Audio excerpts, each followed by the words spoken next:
The other thing I do with credit reports is just, and we've run into this many times, is verifying whether they're authentic or not, because there are many fake ones out there.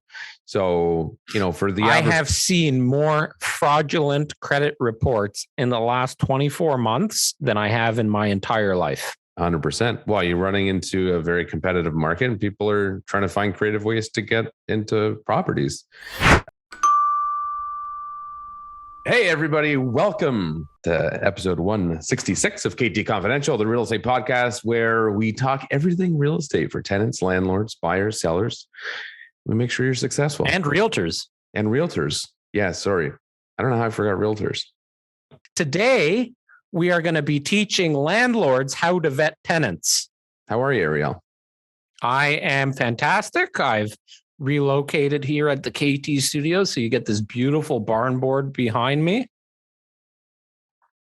Yeah. Remember when we got these mugs? We were out in BC, I think. I'm pretty sure that's where I got it. Yeah, that's where it's from Vancouver. Yeah. Quick story on those Starbucks mugs. So usually every 3 to 6 months, I go through, and I'm going through it now, a purge period.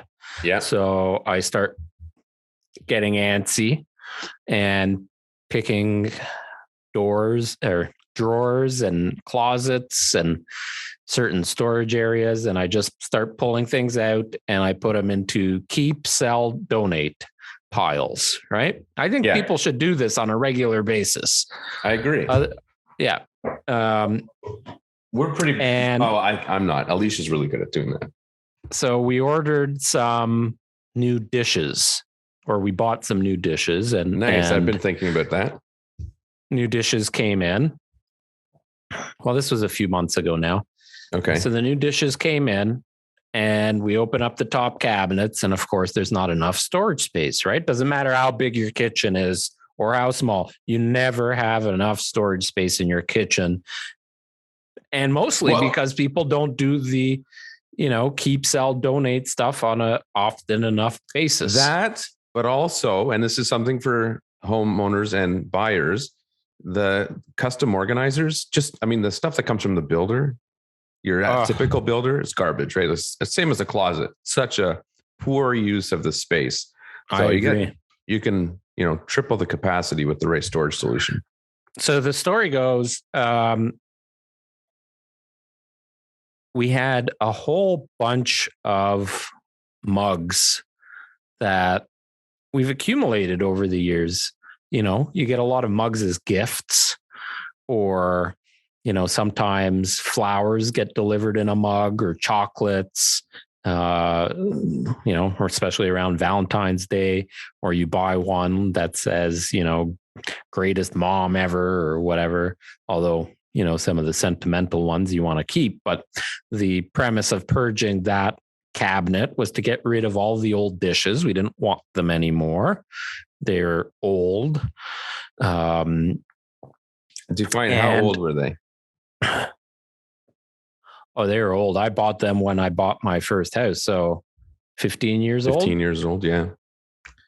Were you at a point dishes. where you'd broken enough of them that you didn't really have a full set of anything? Exactly. Okay. I got it. And we wanted uniformity, because when we have people over for dinner, which happens Thanksgiving, Christmas, we have big dinners, and we wanted all the same plates. And the same thing for the mugs. We found when we were having people over, and after dinner, you make coffees, espresso, cappuccino, whatever. Everybody was holding a different mug. So he said, okay, let's purge. So she picked out the ones that were sentimental to her. And I started picking mine out, and I get what do you need that one for? Right? Who are you to judge? I didn't pick yours. So, in fairness, the ones that she kept were actual sentimental ones, like the greatest mom ever. I don't know what they say, but they're more mom related stuff. Yeah, that makes sense. Attached to memories and whereas mine, I had I don't even know where I got half of them. So not a big deal. But I got frustrated with it all because it was a little bit one-sided in the fact that all of my stuff was going, like they were my plates and stuff that I had before our relationship. So I'm getting rid of all of my stuff. And anyways, does your wife have something to say about this? She brought me lunch.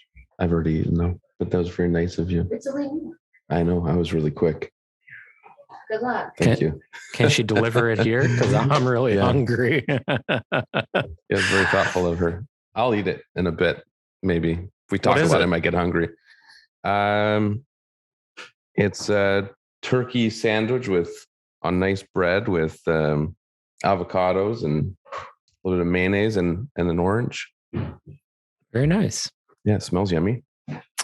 So anyways, I took all of my mugs out, which included the Starbucks mugs that we got on our trip in Vancouver. Given them hang on.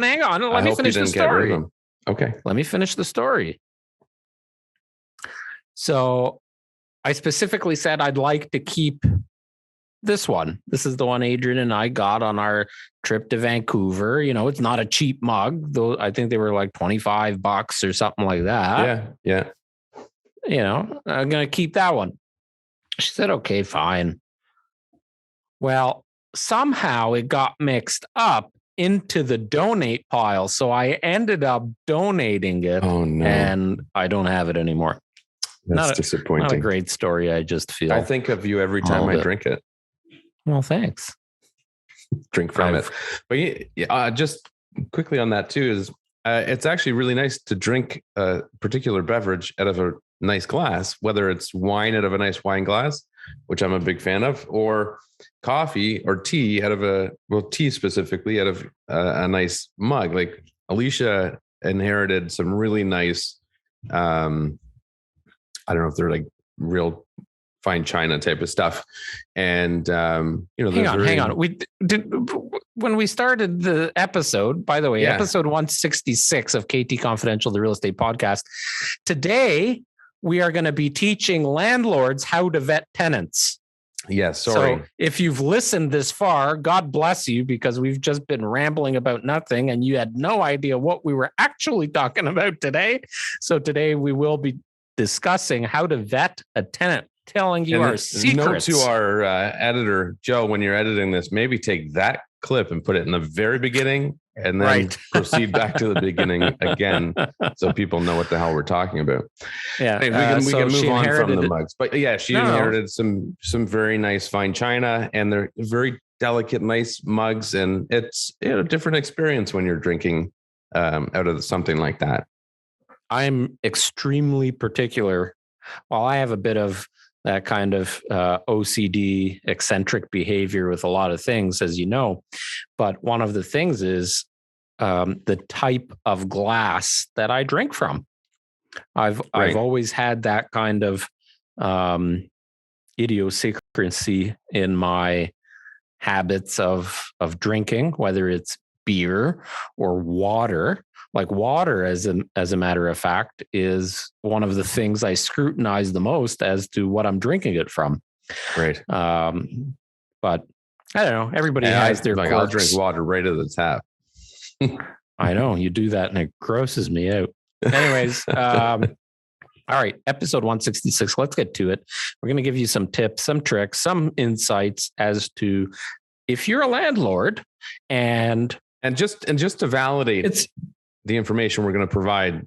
We've been running a successful real estate team for a decade, and we have a residential property management company. So we're well-versed in how to do this. We've done it hundreds and hundreds of times. And so if you're a landlord and you're going to go it alone, so to speak, and even if you're not, it's good to be versed in knowing the process. even to hold your realtor accountable, but also just to, it's an investment, right? Like, if you have your money in a mutual fund at a bank, it's good to know what percentage they're charging you for management fees on that mutual fund. It's no different. And who's managing it, right? Because that's in this case, that's very relevant. Who's managing your house? Who's living there? Who's taking care of it? Right. How reliable are they with income and stuff like that? So, and there are a number of people now that are trying to rent out their properties by themselves, right? Like they're posting stuff on Facebook Marketplace, on Kijiji, on different groups and different social media sites. So I think this information is not as available as it should be to the general public. So here we go. Yeah. So first and foremost, I'd say the one key component that's consistent and crucial is a credit report. Yeah, let's hang on. Let's start by going through the documents that we ask for from each and every tenant. And then there's going to be a bunch of variable documents as well that we may ask for depending on what we see. Correct. So first, credit report. Rental app. Okay, credit report. I like to see the one with the score. I like to see the detailed report. So don't just give me a screenshot. The problem with that we can get into in a bit is that's kind of gone by the wayside too. Equifax, who was in my opinion the best, they've changed it. They've changed it again now. Did they go back? Okay, I haven't seen a recent one. Yeah, they're working on some stuff behind the scenes. TransUnion is readily available if you're if you bank with Bank of Montreal or Royal Bank and you sign into your online banking from a desktop or laptop, you will have free access to your TransUnion report, and that is a pretty complete report. So what you're looking for as a landlord is to get the full details, and ideally as a PDF, as one document, not just screenshots. So credit report. Number 2 would be rental application. So I would think if you Google it, you'll probably find some. You can go on to the Ontario Real Estate Association website and you'll probably find it on there. If you're listening to this and you want one, we'll gladly give you a link to it. But it's easy to come up with a rental application.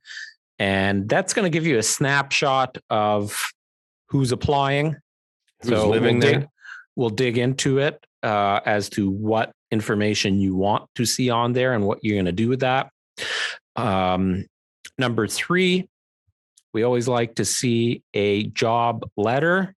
So to summarize that, proof of income, which consists of a number of things, but job letters are important to have. Proof of income is a good way to surmise it. So it would be job letter and most recent pay stubs. So most recent pay cycle. Everybody gets a pay stub. It shouldn't be hard to generate one if you are gainfully employed with a reputable employer of some kind. And a job letter, which will provide you with all kinds of information. How long has that person been there? How much are they making? What's their position? And who to contact to verify this information. And just to clarify why some tenants have questioned me when they provide me with dated pay stubs that were like 3, 4, 5 weeks old. The reason is simply because it's less reliable in conveying that you're actively employed. If you have a pay stub from last week, it's probably more convincing that you're actively working at this place versus giving me something from 7 weeks ago, which I've had. And for landlords, if someone puts up a stink about stuff like that, it's usually a red flag. Yep. So that's a pretty good place to start. Your rental application, the credit report, job or proof of income, job verification. And identification in order to kind of corroborate all that information. So you can say, okay, what address is on the driver's license? Does it match up to the credit report? If it doesn't, how come? It's not necessarily a problem, but it could lead you in a direction of uncovering some questionable things. So that's always been very helpful for me. Yeah, that's especially important now that a lot of the communication and meetups and all of that are done virtually. Yes. Versus being done in person.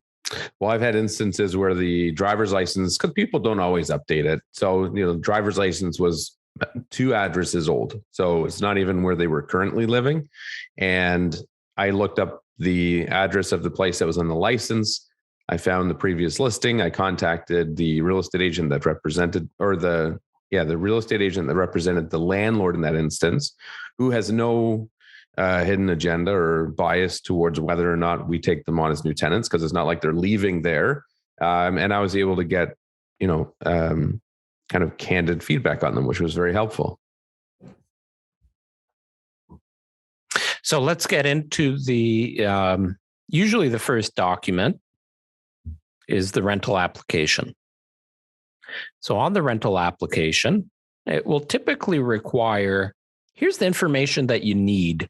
You need somebody to document on that application. Who's going to be living there? That's number one. Of all ages. So who are the kids that are living there? What's their age? Who are the spouses? Whatever. Places of residence. So yes. Current and previous. Address, how long were you there, and who's the landlord? What is their contact information? Employment information, current and previous. Depends how long somebody's been at their current job. If they've been there, 10 years or whatever, who really cares about the previous job? If they've been there a year or two, you want to get the previous employer information, whether or not they're in the same type of job. Do they bounce around jobs a lot? Why is there a gap of 6 months in between employment? You're trying to mitigate your risks against that person not being able to pay. Right. And none of these things on their own are red flags necessarily. It's just information gathering and figuring out who it is that you're bringing in potentially. The entire process and all of the review of documents and gathering of documents is an information gathering stage to better inform you on the type of decision that you're going to make as to whether or not this person is going to live in your house or not. That's right. One thing that's interesting with the rental application that I've come across multiple times is when you'll have maybe one person on the actual offer, the rental lease agreement, and then when you look at the rental application and it shows you who's living there, you'll see another spouse or somebody who's working and contributing, but they left them off of the actual agreement. And sometimes that's a red flag as to, one of the two parties perhaps has really bad credit. And that is something that you should take into consideration, because if you rely on their income for their living expenses, but they're not on the application, then you could be running into a problem. Well, Robin called me the other day. She had a similar instance and we talked through it, and we don't know. New immigrants to the country. So we don't know what the history is of the one person that was left out of the agreement. But it was most likely because there was no history. Right. So it can be credit issues. It can be no history. It could be that they're hiding something.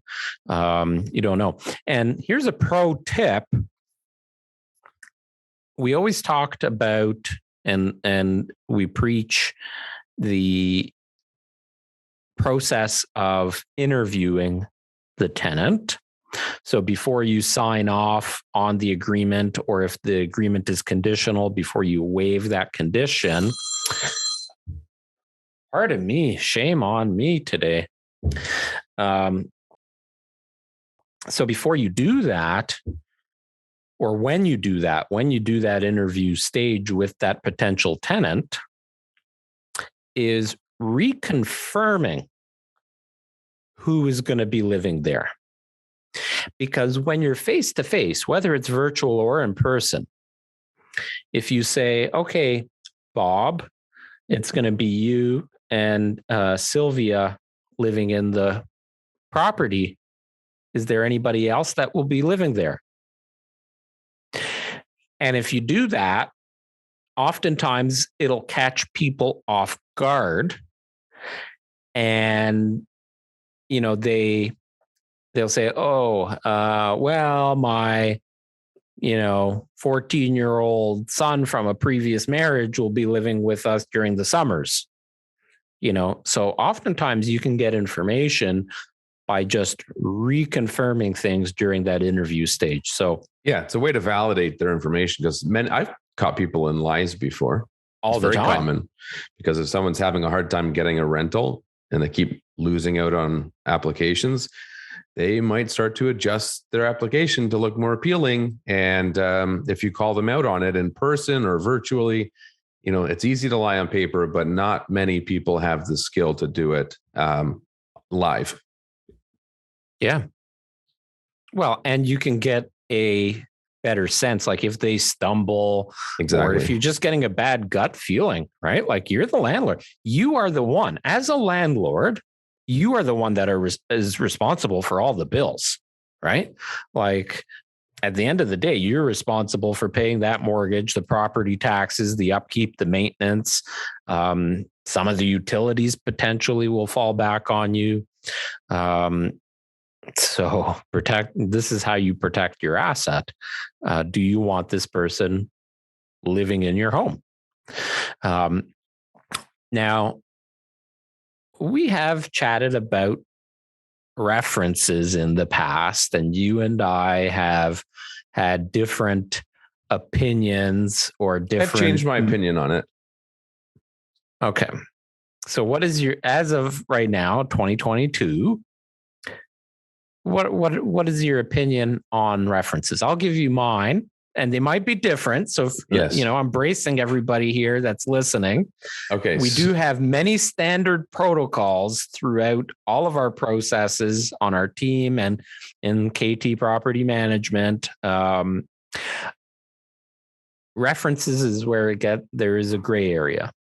So I think the vast majority of times, it's I wouldn't say a waste of time, but it doesn't really provide much value, because they're giving you their best friend, their mom, their employer, somebody that knows them really well, that they know will give them a really good glowing reference. But there are people out there who pay tenants who pay other people to create these fictitious applications. And that includes fake references.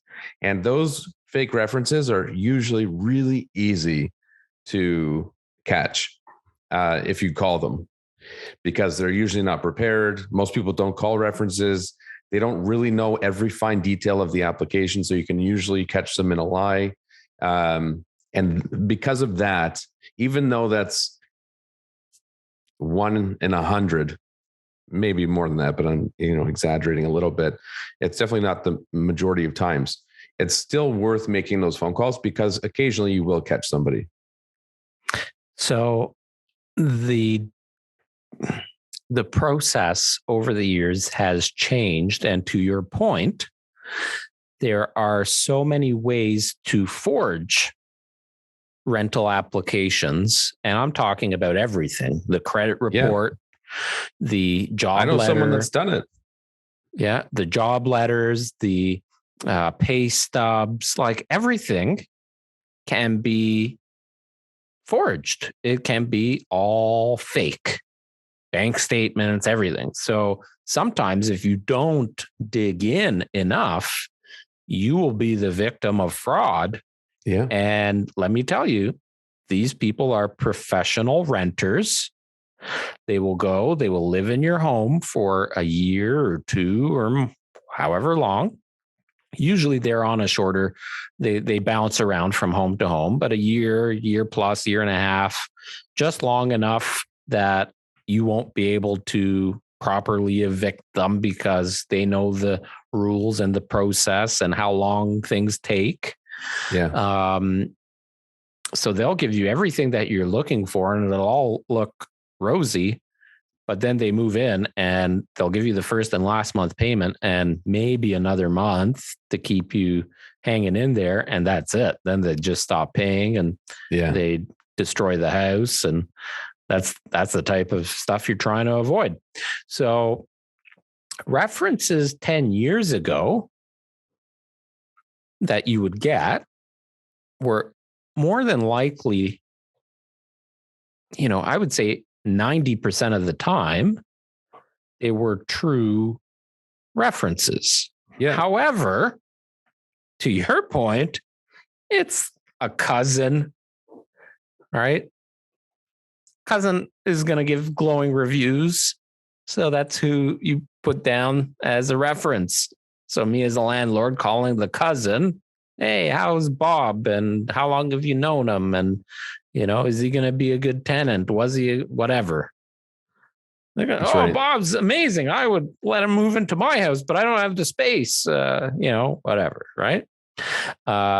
These days you have to be really careful because you can hop onto a lot of websites or a lot of Facebook groups and pay somebody to be a reference. So again, crossing T's, dotting I's, it doesn't hurt. As a landlord, doesn't hurt. Call the references. Call the employer. And not only verify employment, get a personal reference. Like, do you believe this person would treat my home fairly? Whether or not they answer, I don't know. Me as an employer, I'm probably not going to answer that question, but a lot of people do. How much stock do you put into past residences? You mentioned a couple of things. I don't think somebody, you mean like in terms of somebody jumping around from place to place over a short period of time? Yeah. What do you look for when you see current residents and past residents? Those are two. Yeah, that stuff doesn't bother me because being in the industry for so long, I know people that stay in one place for years. I have friends who have been renting for 8 years in the same place. And they're laughing now. Their rent's super cheap compared to market rent. That's a whole nother conversation if they get kicked out. And then I know people that move every year. And for us with, the rental, the Broussard Reno, the property that you and I are renovating now to sell. One of my considerations with the previous tenant was knowing that she wasn't going to be there for long. So I liked that. So I guess it depends on what you're looking for, what type of tenant you want. But I'm not overly concerned about it as long as I can put all the pieces together and there's nothing that seems questionable. And moving around a lot in itself doesn't bother me at all.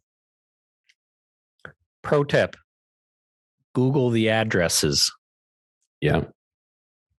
See what information you can find. As realtors, we have the ability to go in and see who owns that property. As a general public, it's probably going to be hard to find that information. But if you can, does the owner's name of the property line up with who they've put as the landlord's name, as the owner's name? Yeah. If not, why doesn't it match up? And then the other area on the rental application is employment. All you're trying to do with that is now verify it against the other documents that you have, the job letter and the recent pay stubs. Some people will say, yeah, I make $100,000 a year. Yeah, that's if you're working 40 hours overtime a month, which you only do once a year, right? A lot of people don't know how much they actually make in a full calendar year.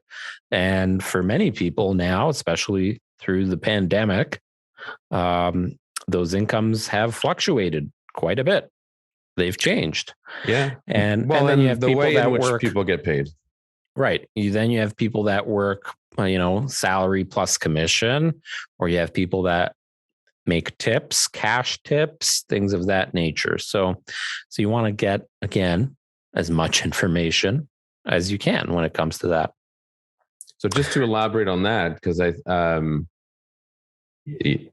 then you also get a lot of people where we practice or we trade, a lot of new immigrants with sometimes no jobs. So, but they have income, or they may have money or sources of income from other places in the world. So sometimes you have to get creative because you don't want to write these people off because, they're human beings and they could be excellent tenants, but it may require a little bit more work and digging in order to validate whether or not they're the right tenant. And sometimes that means getting bank statements to show a steady flow of money being deposited. That's one way to kind of verify if money's coming in, among other things. Episode 166 of KT Confidential, the real estate podcast. If you are a landlord, you have any questions or about vetting a tenant, we're happy to answer them. So leave a comment. All right, moving along to the other documents now. Which one you want to go through first? Credit report? That's your favorite. Well, the credit report is, it's full of information. It's important to learn how to read one and understand, there's different aspects of it. They'll show you existing and old trades. So different types of loans, lines of credit, whether it's a fixed loan or an open loan, or they'll show you the repayment history, whether it's 30 days, 60 days, or 90 days late. How many of those late payments there were, what their high credit is, so how much they were approved for at the max, how much the utilization is. Utilization is important because if somebody's got excessive debt loads outstanding, that could be an area of concern. Because if they run into a problem, the question then becomes, well, which of their debts are they going to be paying? Is it going to be their credit card, line of credit, and car payment, or their rent? Here's something I learned about the credit application process of reviewing the credit application. And for those of you that don't know, that is part of the process in renting and whether you're as a realtor, whether you're representing a landlord or a tenant, the credit application or the credit report is always part of the application. But in our previous careers in the automotive industry, as senior managers for a large automotive group of dealerships, both of us at many intervals of our career with that organization involved reviewing credit applications and submitting those credit applications as financial managers to financial institutions to get financing for vehicles. I have seen, as have you, hundreds and hundreds and hundreds and hundreds, thousands probably. Thousands. Yeah. Thousands of credit reports. And it might sound stupid to some people, and you might tell me I'm overthinking things or whatever. I tend to do that. But one thing that I've learned, look at the repayment history of the phone bill. Yeah. That's everyone's primary concern. And of course, you want to look at their visa, how much do they owe on their visa? Like if they have a visa with a $10,000 limit and their balance is $99.71 or $12,000. No, but I'm saying it's under. Yeah, if it's over limit, I've seen that. Yeah, but there might be an excuse for that. But what I'm focused on right now is saying that if the limit's 10,000 and the balance is 99.71, but they've had no missed payments, it probably will tell you that this person is paying their bills on time, but there is no excessive money to pay that down.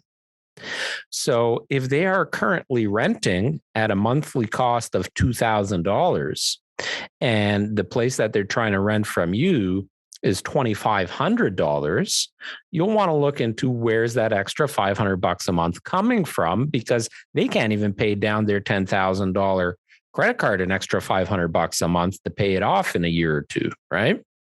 But when I look at a credit report and I see a phone bill, a cell phone, okay, because cell phones will show up.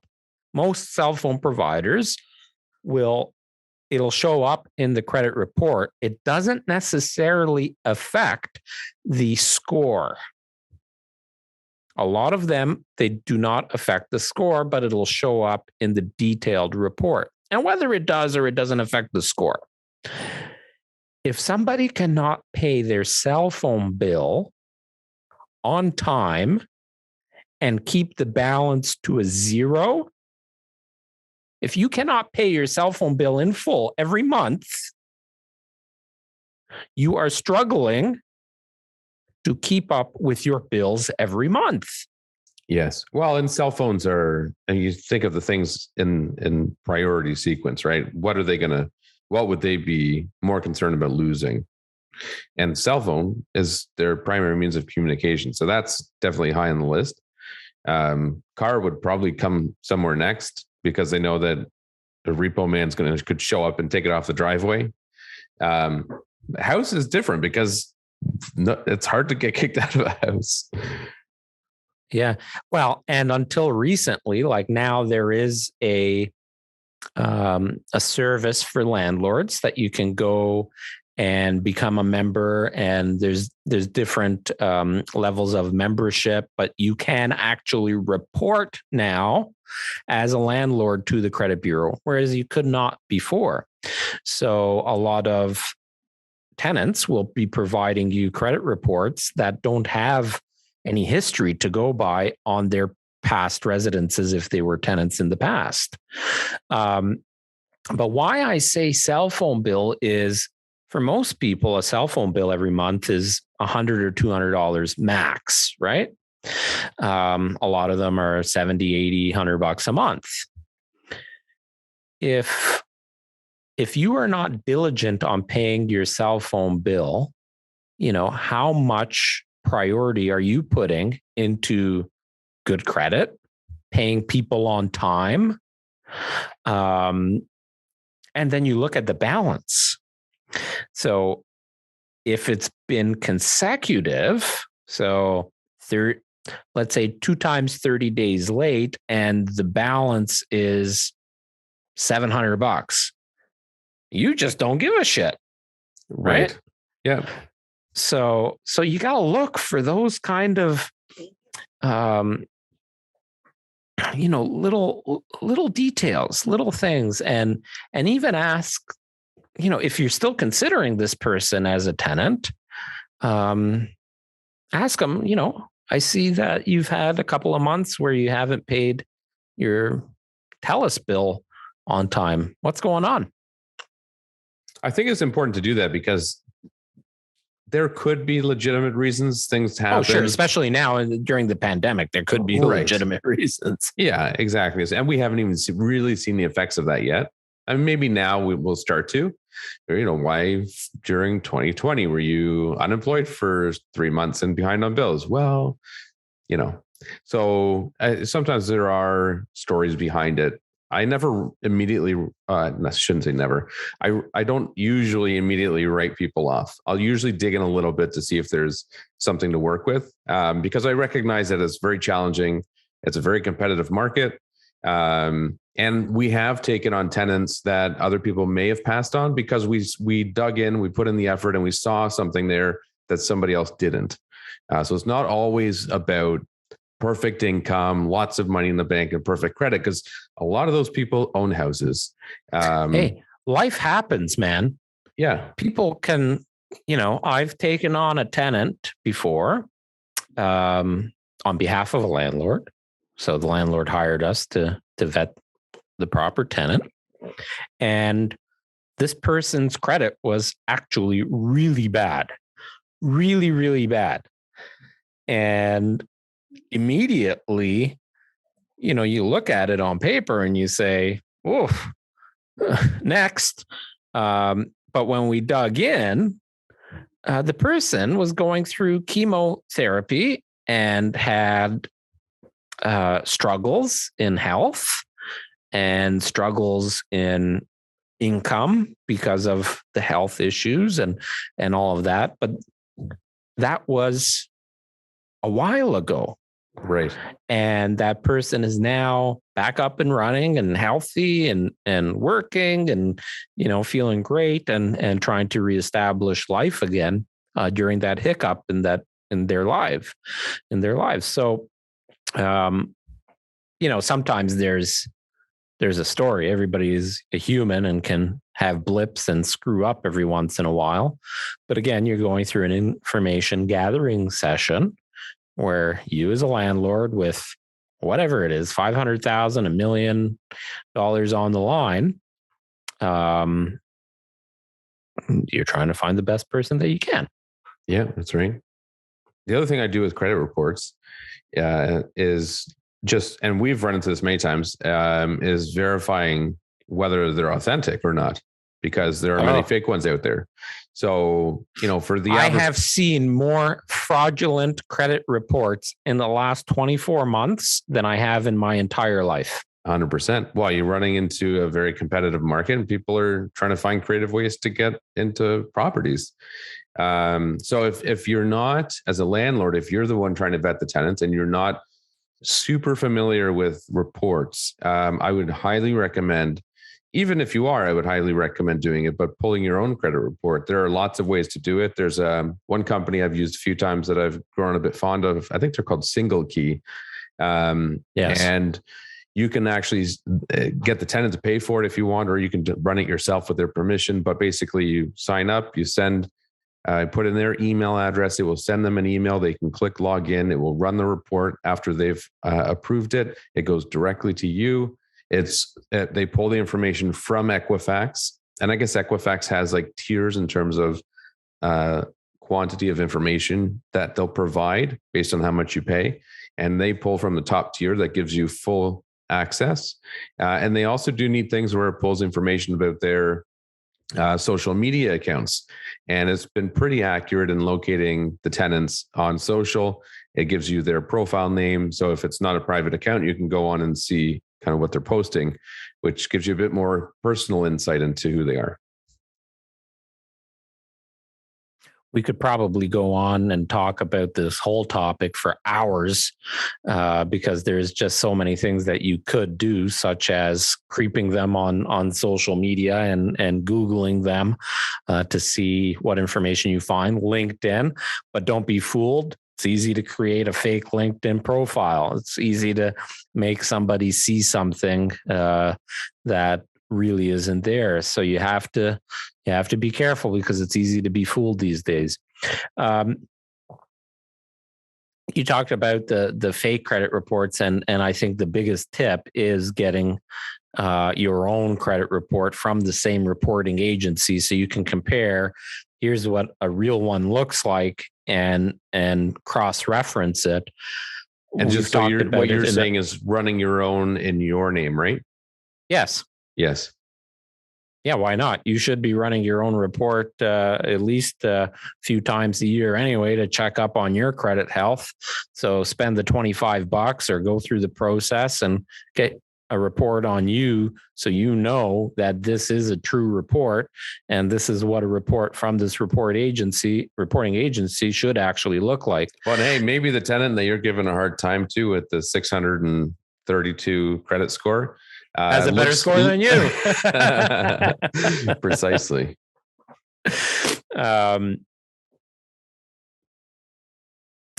You have to look for things that are blatantly obvious first as you're going through it. So spelling errors, you won't find spelling errors in any valid, true credit report. You will not. So look for that first. Spelling mistakes. We've seen that. We've seen alignment issues, many times. Just formatting issues. Yes. If it is a true document, and again, you're not getting screen captures for this reason, you're not getting pictures. Funky photocopies, like no reason for that. Yeah. Let me fax it to you. Let me fax you my credit report. It's only been crumpled 100 times, so you can't see all the misalignment. Every credit reporting agency that provides credit reports in the country that we live in is doing things above water. They do things professionally, so you're not going to find wonky reports. Consistently, it's consistent. So the left side of the column where things should be aligned properly, all of the sentences, all of the words, all of the numbers. If you put a ruler right up against the left side of the page, and all of a sudden there's a couple of indents on a couple of the lines, you would want to question that. Font size, things of that nature, they can be different in the report. Oftentimes you'll find things like fonts get bolded in certain areas and whatnot. So you really have to know what it should look like, which is why, pull your own report. The other thing to look for is just, again, I always look at the spelling and grammatical stuff. And then you'll sometimes see, as an example, with creditors reporting, and you can see, okay, Bank of Nova Scotia, balance due, whatever, and it's got all these line items. Compare each segment to each other. So I have seen where it says, I'll give you an example. This is not true, but it's similar to what happens. It'll say past due, 0.00. And then in the next segment of credit report, in the credit report will be, I don't know, Bank of Montreal, past due 00.00. So in one, you've got 3 zeros. The other, you have 4. That stuff doesn't happen on a real credit report. So what's happening there is people are creating them and they're just inconsistent with their form. They're not as diligent in ensuring the formatting is correct from one to the other. Or they're copying and pasting the wrong information and repeating that. So you do really need or they have, there's all these tools. Like if you sign up to Adacrobat, Adobe Acrobat Pro, you can modify a PDF. You can go in there and delete things. So all of a sudden, if past due was 900, maybe the 9 and the 10 gets deleted to look like 0.00, but it should have actually been 00.00. So you're looking for consistencies and you're looking for things that just don't seem right. All right, let's get into job letter and Paystubs. Then we'll wrap it up. Again, episode 166 of KT Confidential, the real estate podcast. We really appreciate you listening or watching. Give us a thumbs up. Leave us comments on your experiences, your questions. We're happy to answer anything.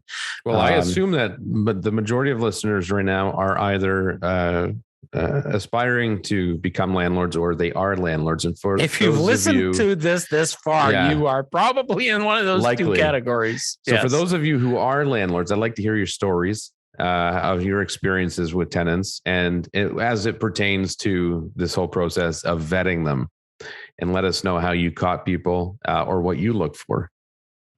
But So Paystubs, what'd you say? Paystubs and job letters. So job letters, a lot of these people are sending job letters with companies I've never heard of. So, a little bit of due diligence is owed to researching the company to find out if it's legit.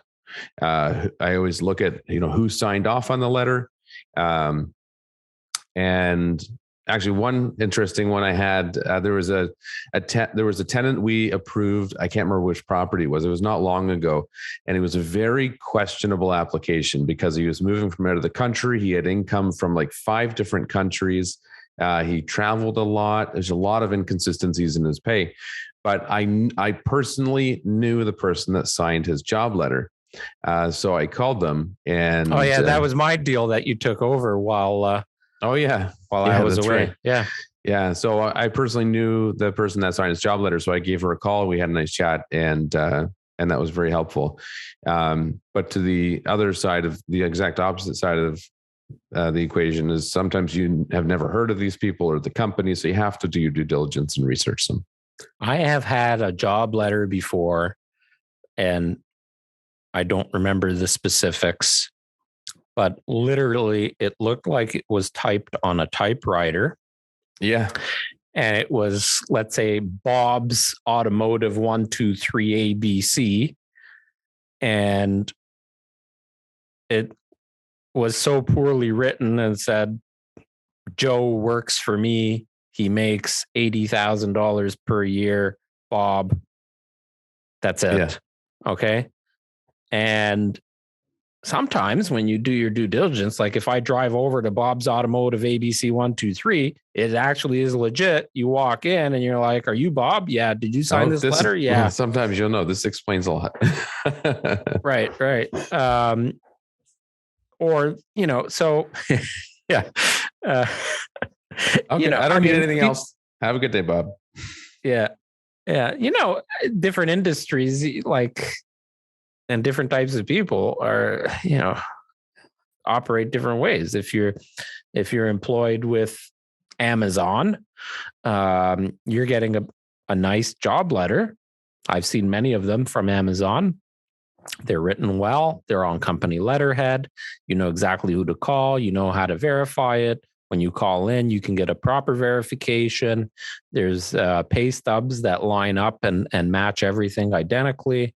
So you can do those cross references. Well, sometimes when you're researching the company, I'll do a Google Street View of the address just to see if for sure the building is actually there and it's branded as it shows on the letterhead. What I have found with a lot of fraudulent job activity stuff is a lot of people use, what do you call it when an office, you can rent just a room for like a certain period shared of time. Space or something. It's I know like what you mean. Yeah, like cloud offices or whatever they're called. Or they'll choose like an industrial unit where you can't really see every business in the unit. Yes. You'll all of a sudden get a building, downtown Mississauga office building that has 30 floors. Yeah, our office is in there. Sure, try and find us. Yeah, exactly.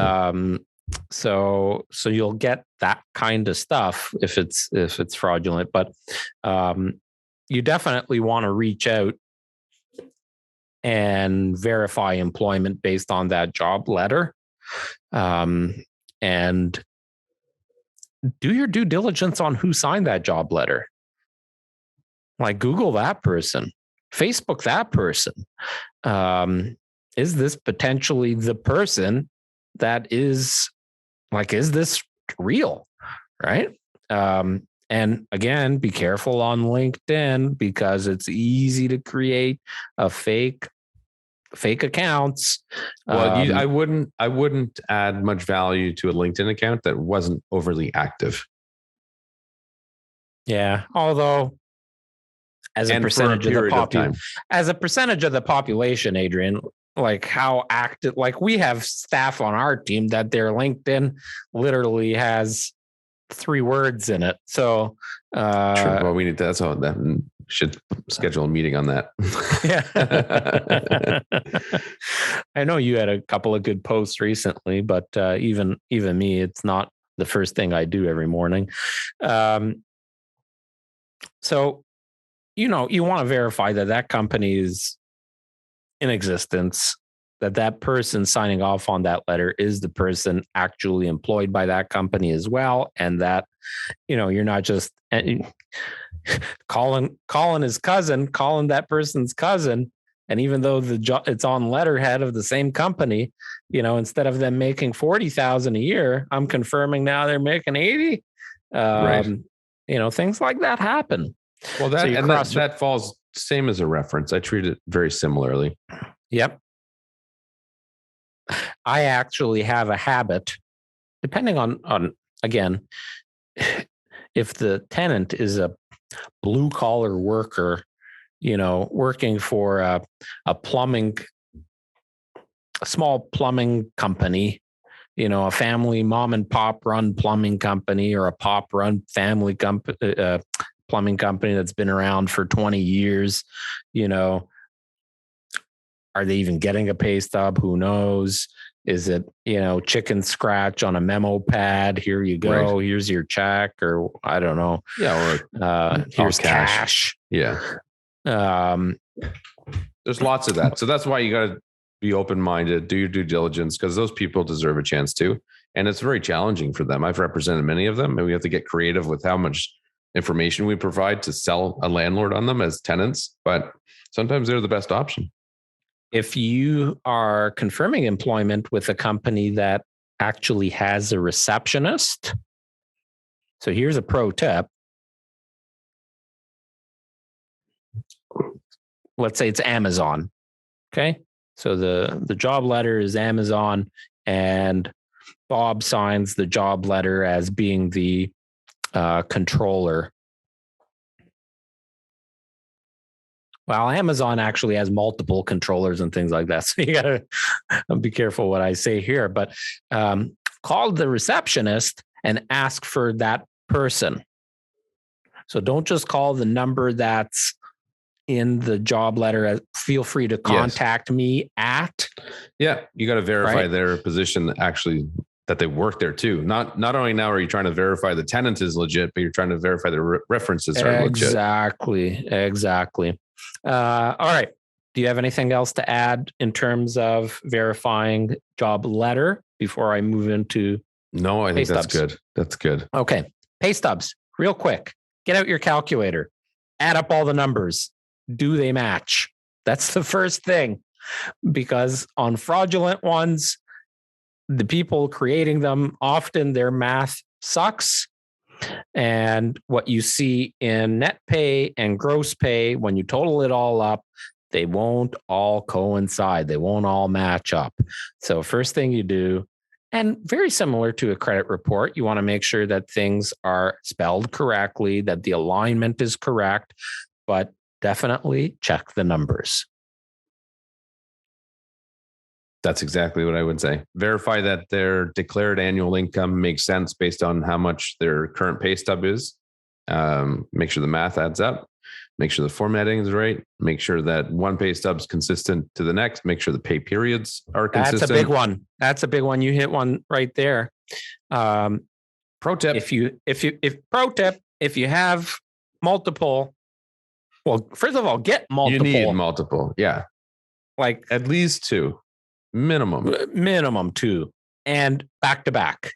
Yeah. Don't get one from April and then one from June.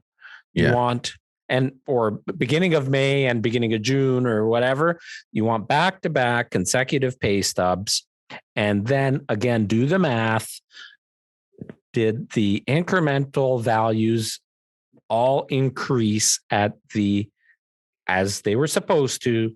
And does it jive with what they say that they were making on the rental application? So you're looking for truth, or lies, depending on how you look at it. And you're looking for fraudulent documentation. So you're kind of doing all of those checks all at the same time. And then don't just look at the gross pay, look at the net pay, because that's actually what they're taking home to pay their bills. And in some companies, you have deductions that are over and above CPP, EI, and federal tax. or provincial taxes. So, and then lastly, look at how they're earning that income. So is there overtime, or is there a bonus that they got paid that they're now bundling in? Is there commission? Is it an hourly rate? How is it broken down? And any normal pay stub will have all of those as line items, so you can quickly cross-check. That's it.